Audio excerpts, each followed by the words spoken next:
Milltown Minutes is a companion web series to the upcoming feature-length film Milltown, directed and produced by Genevieve Belcher. Milltown focuses on the small town of West Warwick in Kent County, Rhode Island. As part of what is known as the Pawtuxet Valley, West Warwick played a major role in the Industrial Revolution alongside its neighbors, Warwick and Coventry. The following Milltown Minutes video gives a glimpse into the rich history of this area.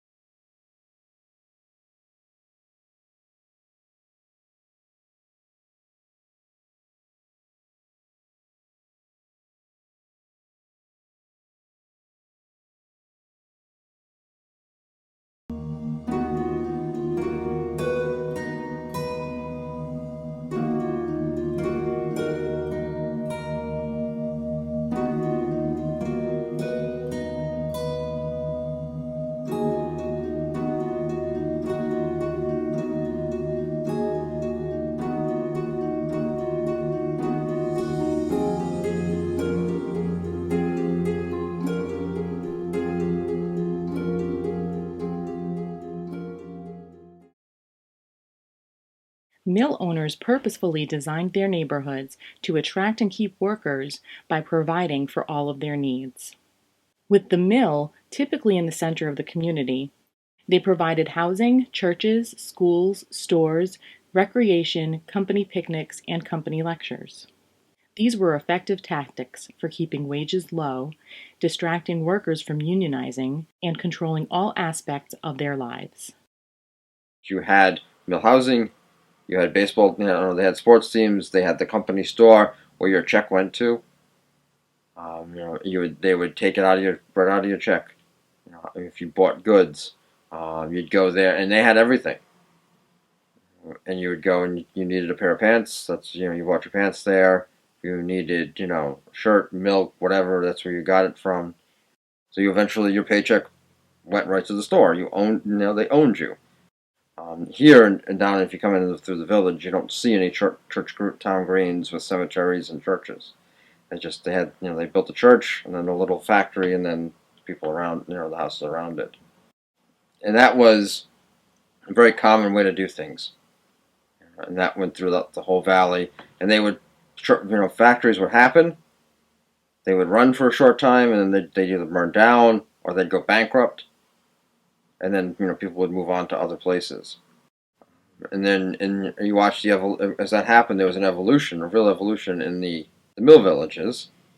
Some of them were overseers, so they had a nicer house.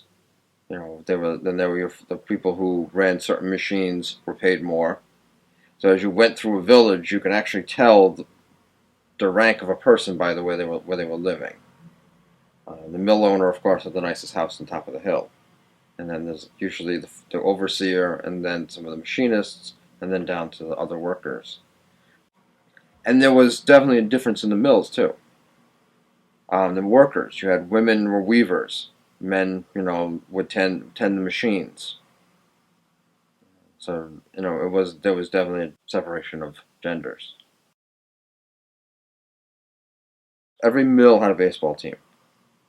And it was like intramural rivalries. They would play against each other, and they produced some very interesting, some top-notch baseball players who went on to play professional baseball, or had contracts to play professional baseball. In Phoenix, you had Hugh Duffy, is a baseball player. He's at the Hall of Fame. So he was a very well-known Pawtuxet Valley baseball player. And they'd have ringers. They would actually go around scouting for great baseball players from other mills and bring them over, and when there was competition.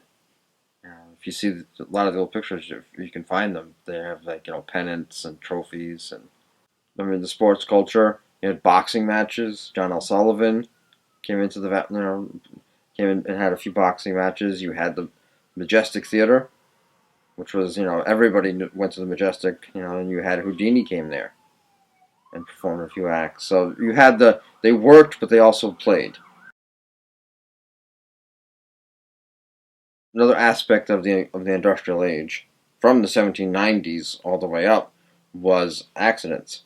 and it was not just the grown-ups who worked. You had children who were employed there. So child labor was considered an apprenticeship. You would go to school if you could, but if you couldn't go to school, you went into the mill.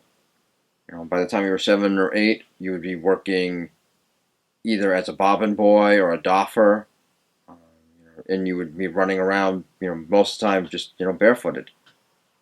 And so then you would, climb under machines, fix things because you were small. Accidents would happen. Kids were killed. They had statistics as how many were being killed. The sad part about it is sort of there's always another child that's going to be able to come in and go to work.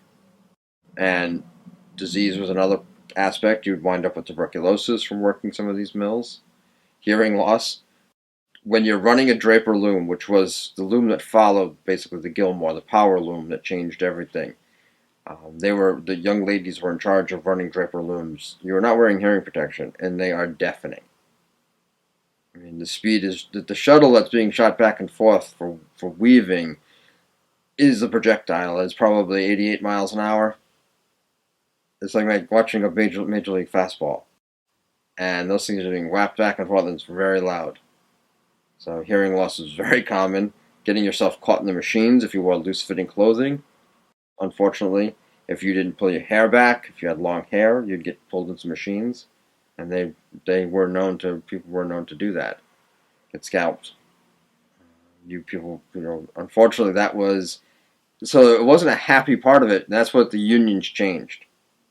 They came in and started to regulate ways for safety for machinery. Another thing was you'd actually to thread a bobbin, to thread a shuttle. You'd actually have to wet the yarn, and then you'd push it through. Well, everybody's doing that. And eventually, you're going to wind up, and sometimes you have to actually suck on the shuttle to pull the thread through the hole. You're putting how many germs are being put on that. You're not working the same machine every day. So to work, and then the cotton in the air was also, lighting was bad. You couldn't have, candles. You sometimes would get gas lights in there.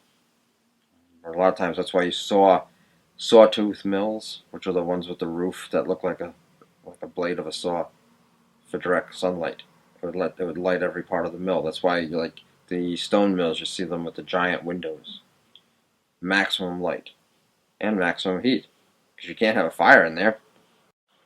So a lot of diseases, if you read the old newspapers, you see them. They were spreading: diphtheria, cholera, smallpox. We're going through mills, and sometimes people would die from them. Sometimes you'd recover. But really, germs, concept of germs was not something that they were quite educated about. It was probably by the early 1900s with labor unions and the whole movement of sanitation, when they stopped really dumping stuff in rivers and cleaning up the streets. There were mill owners they were people. They were they were going to work. That's it.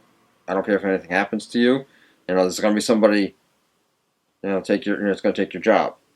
There were also, I believe, people who really, the mill owners who genuinely cared. They would have doctors come in and treat them. If you read old newspapers, you see them. So and so had a hand cut, and Dr. Windsor took care of them. They would have a doctor basically on call to keep them, there, because they didn't want to lose their worker. Because sometimes once you train somebody to do a job, especially as the time went on, you invested in them. You don't want it to be out completely. So they would try to help them. They would have their own insurance companies. The union, the different ethnic groups would form insurance companies to take care of, to pay for funeral costs or pay for health insurance. So you had the French had theirs, and you'd pay into it. And if something happened, then they would take care of the family for you. And sometimes even mill owners or the mill workers, his friends would go out of the way and they would buy a cemetery plot if the person was killed on the job, and they would take care of the burial. And really, there's two sides. It's like everything. It's even today. I mean, you have some employers who are very, dedicated to their employees, and some employers who aren't. And as human beings, we're experiencing the exact same things that our ancestors, the people in the valley, experienced. Going to work, the worries about your family. You know, do you want your child to go to work? Sometimes in some larger families, the older children went to work and the younger children had an education. It wasn't until basically the end of the Great Depression with Franklin Delano Roosevelt that you see some of the child labor laws coming into existence and pulling kids out of mills, out of the coal mines and out of these jobs that were hazardous. Childhood as we know it is a product of the 1930s.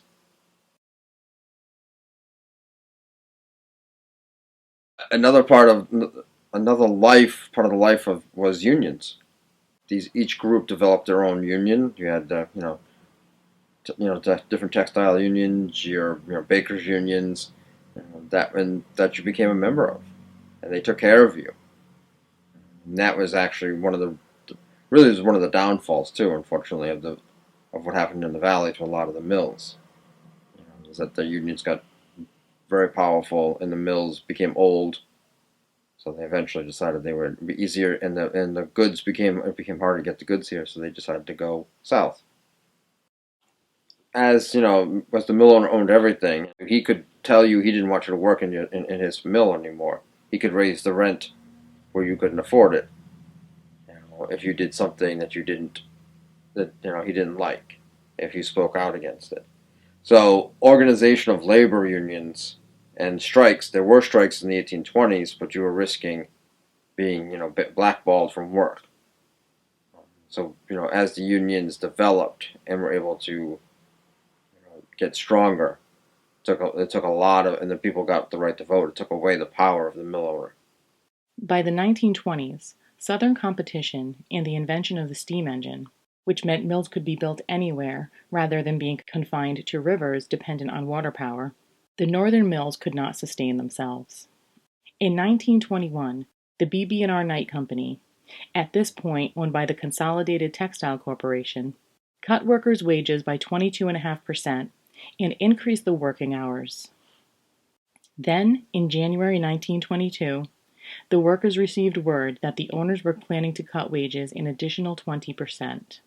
The weavers had reached the end of their patience and coordinated a large-scale strike that lasted for 8 months.